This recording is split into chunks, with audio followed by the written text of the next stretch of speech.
अस्सलामु अलैकुम वरहमतुल्लाहि वबरकातुहू। मेरे तमाम मुअज़्ज़िज़ सामीन नाज़रीन, मैं इंजीनियर मोहम्मद खालिद शिराज़ी अपने इस मोटिवेशन नेक्स्ट क्लिप के हवाले से आपकी खिदमत में हाज़िर हूँ। और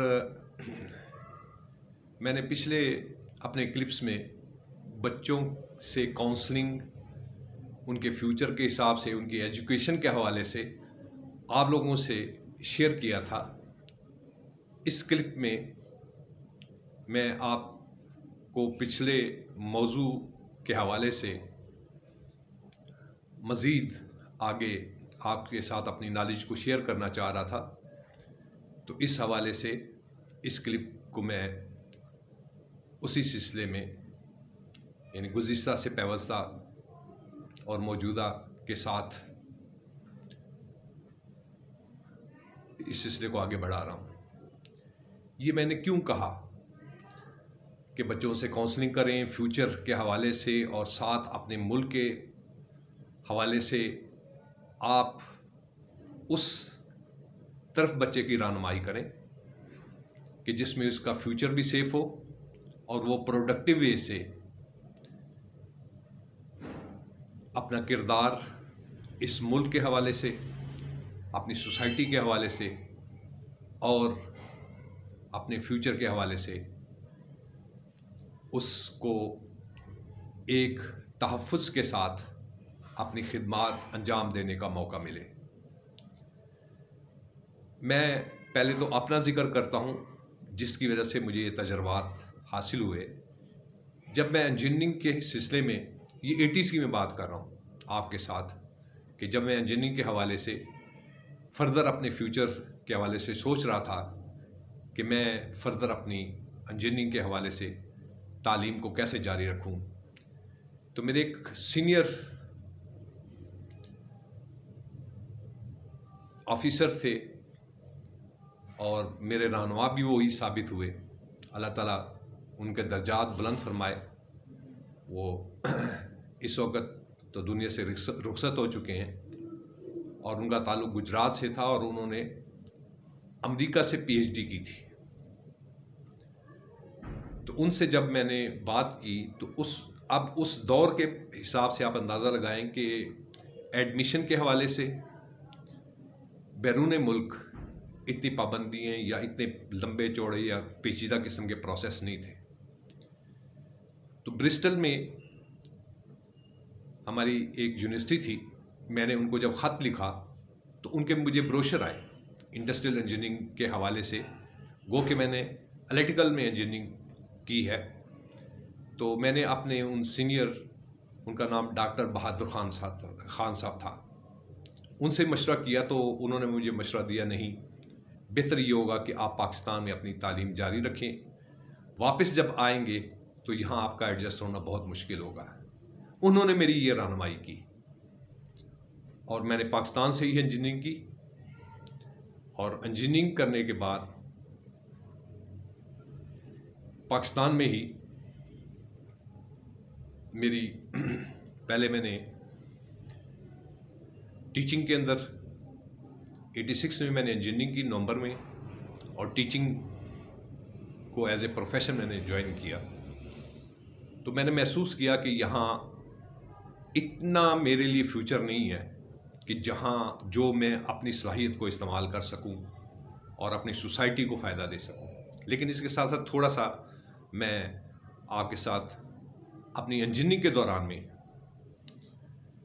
कुछ ऐसे मेरे दोस्त थे जिनका ताल्लुक़ बाहर के ममालिक से था।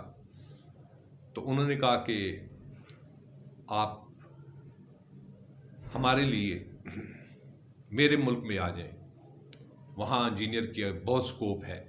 तो मैंने उनको ये जवाब दिया कि नहीं, मैं अपनी इंजीनियरिंग मुकम्मल करने के बाद मैं पाकिस्तान में ही रहूँगा और मैं अपने मुल्क की ही खिदमत करूँगा।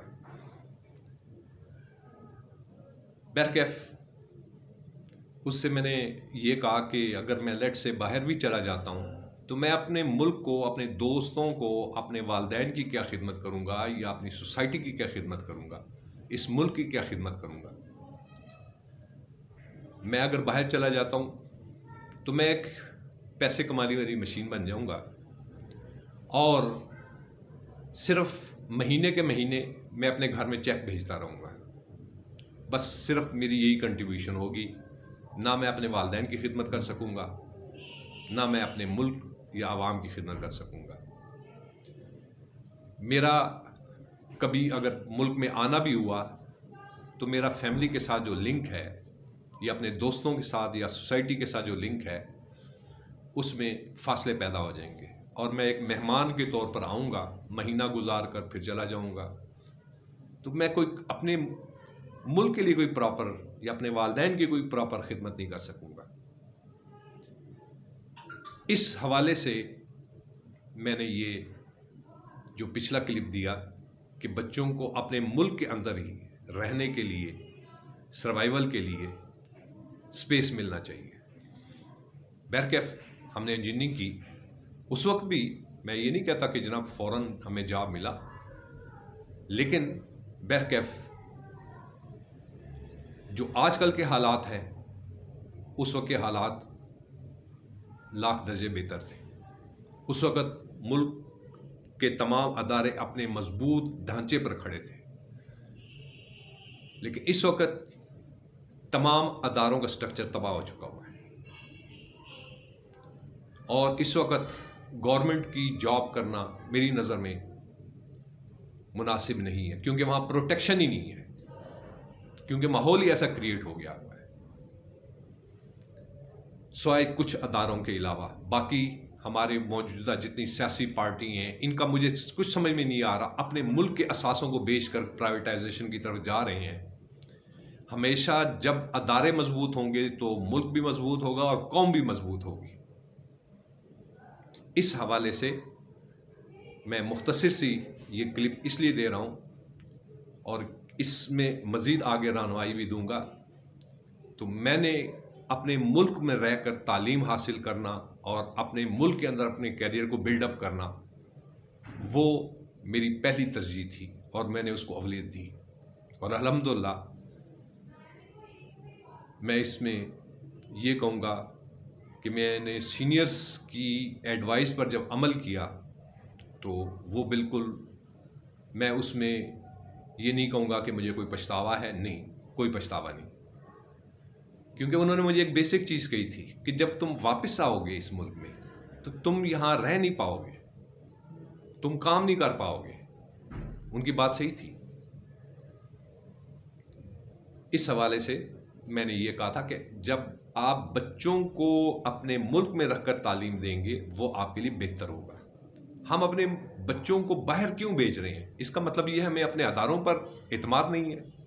हमें अपने अदारों पर से मुराद मेरी यूनिवर्सिटीज़ या एजुकेशन के ऊपर एतमाद करना चाहिए।